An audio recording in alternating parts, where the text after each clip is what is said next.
ప్రతి సంవత్సరం మాదిరిగానే దేవస్థానంలో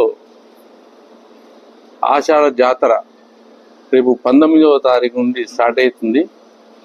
19వ తారీఖు మధ్యాహ్నం 2 గంటలకు గౌరవ మంత్రివర్యుల చేత ఘటం యొక్క అలంకరణ సామాన్లు తీసుకుని అక్కడి నుంచి కర్మల్ మైదానం దగ్గరికి పోయి అక్కడి నుంచి అలంకారం చేసుకుని రాత్రి 10 గంటలకి దేవస్థానానికి రావడం జరుగుతుంది. ఆ రోజు నుంచి స్టార్ట్ అయ్యి మనకు ఆగస్ట్ 2వ తారీఖు నాడు బోనాల ఉత్సవం జరుగుతుంది. ఇట్టి కార్యక్రమం అంగరంగ వైభవంగా జరుగుతుంది. రాష్ట్ర ప్రభుత్వం ఈ బోనాల ఉత్సవాలని స్టేట్ ఫెస్టివల్గా ప్రకటించి మంచిగా జరగాలనే ఉద్దేశంతో ఆర్థిక సహాయంతో పాటు అధికారిక సహాయం కూడా చేయడం జరుగుతుంది. ఇప్పటికే ప్రభుత్వం తరఫున 2 మీటింగ్లు అన్ని ప్రభుత్వ అధికారులతోటి అన్ని డిపార్ట్మెంట్లతోటి ఏర్పాటు చేసి వారు ఏమేం పని చేయాలనేది దిశానిర్దేశం చేయడం జరిగింది. ముఖ్యంగా దీంట్లో మేజర్గా పోలీస్ డిపార్ట్మెంట్ ఉంది, అదేవిధంగా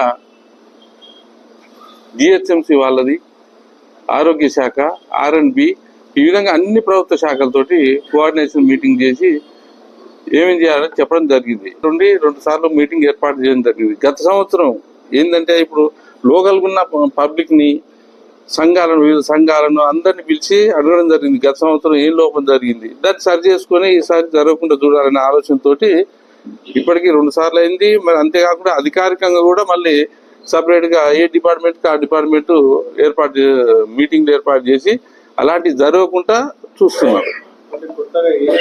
4 గంటలకు ఉన్నది, అప్పుడు చెప్తారు.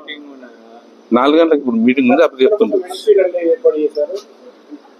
మొత్తం 2, 4 మొత్తం 7 లైన్లు ఉంటాయి. సీసీ కెమెరాలు దేవస్థానంలో 36 ఉన్నాయి. అంతేకాకుండా పోలీసు వారి రిక్వైర్మెంట్ ప్రకారం 37 అదనంగా ఏర్పాటు చేస్తున్నాం. వీటితో పాటు మళ్ళీ పోలీసు వారు కూడా ప్రతి సందు మొత్తం రికార్డ్ అవుతుంటుంది. మొత్తం జరిగింది. అది కూడా శుక్రవారం నుంచే మంచినీటి వసతి, పోలీస్ ప్రొటెక్షన్ ఇవన్నీ ఏర్పాటు చేస్తున్నారు. ఈసారి అట్లాంటిది ఏం జరగదు, ముందే అన్నీ అయిపోతాయి.